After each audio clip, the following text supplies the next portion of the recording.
Professor Manavalam. Today we are going to see about the Pert chart.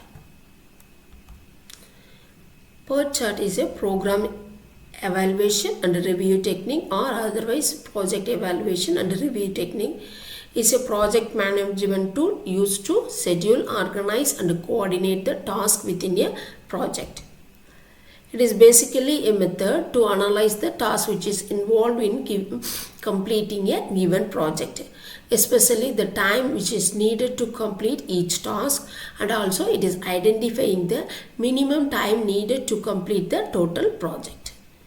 The main objective of Pert chart is it is facilitating the decision making and it is reducing the time and cost that is required to complete a project. One of the prerequisites as a person who are preparing the Pert chart we have to do. The personnel should already have a good understanding of the formal project management terminology, tools, techniques which is we are going to use. Next, we must know the software what we are going to use to create the Pert chart. And we have to create the project plan, choose the most appropriate scheduling method, select and organize a team to perform the project task. What are the steps involving in to create the Pert chart? First, we have to identify the activities, determine the dependency and create the Pert chart, assign time estimation, define the critical path, track the progress of the project. First, identify the specific objectives and a milestone. Activities, nothing but it are the tasks required to complete the project. Milestones are the events marking the beginning and end of one or more activities. These things are very much helpful to list the task in a table that in later steps can be expanded to include the information on sequence and duration. Second one is to determine the dependency. This steps is combined with the activity identification, since the activity sequence is more evident for some of the tasks.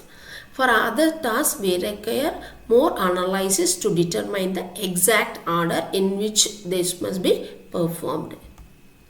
Next, construct a network diagram. So for this, we have to use the activity sequence information. The network diagram, it can be drawn by showing the sequence of serial and parallel activities.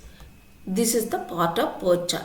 Here the nodes that is representing the activities that is carried to complete the project. The arrow marks, it is showing the interrelationship between the task. Next, the dependency means each task it shows some of the dependency. One task must be properly dependent with the other task, so it is sequentially ordered. Next, the resources which is needed to complete the task, which is also given in the Pert chart. Next, determine the critical path.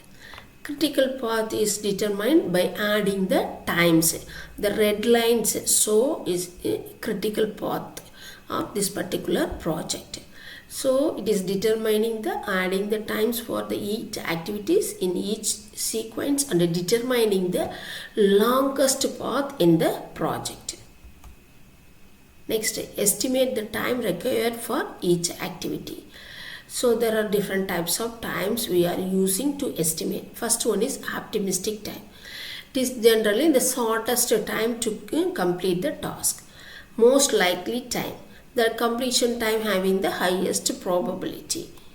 Next, pessimistic time, the longest time that needed to complete the task. Next, expected time, it is calculated by optimistic time plus 4 multiplied by most likely time plus pessimistic time divided by 6. The expected time may be displayed on the network diagram.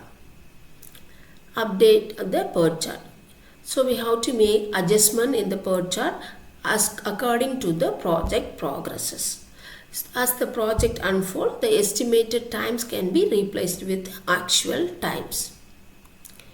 In case where there are delays in additional resources may be needed to complete the task. So we have to make a modification in the chart in order to reflect the new situation. The benefits of Pert chart. The expected project completion time, we can know it by using the Pert chart. And the probability of completion of each specified task in a specified period, that we can know it. And the critical path activities, that is directly impacting the completion time. Some of the activities, if it is having the slack time, means we can use the resources to complete the task.